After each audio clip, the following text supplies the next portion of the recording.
9 துறைகள் வந்து யாராருக்கு என்னென்ன துறைகள் வந்து ஒதுக்கியிருக்காங்கன்ட்டு நம்ம ஜஸ்ட் பார்க்கலாம். நம்ம உங்களுக்கே தெரியும், இப்போ நம்ம தமிழ்நாட்டுக்கு முதலமைச்சராக வந்து விஜய் வந்து பதவியேற்றிருக்காரு. இன்றைக்கி யாராருக்கு என்னென்ன துறைகள் வந்து பிரிச்சிருக்காங்கன்ட்டு பார்க்கலாம். முதலமைச்சர் ஜோசப் விஜய் அவர்களுக்கு காவல்துறை, பொது நிர்வாகம், ப்ளஸ் இளைஞர் நலன், பெண்களோட மேம்பாடு, மாற்றுத்திறனாளிகள் நலன், இது சம்மந்தமாக வந்து அவங்களுக்கு காவல், இதெல்லாம் அவங்களுக்கு விதிச்சிருக்காங்க. நெக்ஸ்ட்டு என் ஆனந்த் அவர்களுக்கு பார்த்திங்கன்னா ஊரக வளர்ச்சி மற்றும் நீர்வளத்துறை வந்து ஒதுக்கியிருக்காங்க. ஆதவ் அர்ஜுன் அவருக்கு என்ன பார்த்திங்கன்னா பொதுப்பணித்துறை மற்றும் விளையாட்டுத்துறை வந்து அவருக்கு ஒதுக்கப்பட்டிருக்கு. நம்ம அருண்ராஜ் அவர்களுக்கு வந்து உணவு மற்றும் மக்கள் நல்வாழ்வுத்துறை வந்து ஒதுக்கியிருக்காங்க.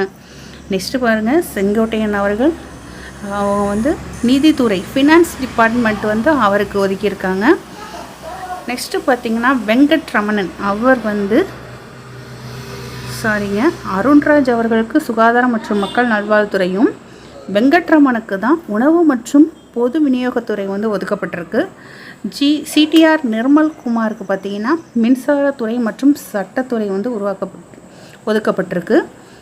நெக்ஸ்ட்டு பார்த்திங்கன்னா ராஜ்மோகன் அவர்களுக்கு பள்ளி கல்வித்துறை மற்றும் தொல்லியல் துறை ப்ளஸ் தமிழ் வளர்ச்சித்துறை 3 துறை அவருக்கு ஒதுக்கியிருக்காங்க. டிகே பிரபு பார்த்திங்கன்னா கனிம வளத்துறையில் அவரை வந்து ஒதுக்கியிருக்காங்க.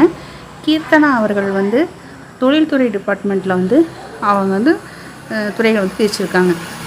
ஓகே ஃப்ரெண்ட்ஸ், உங்களுக்கு யூஸ்ஃபுல்லாக இருக்கும்னு நினைக்கிறேன் இந்த இன்ஃபர்மேஷன் உங்களுக்கு கொடுத்ததுக்கு. ஓகே, நன்றி.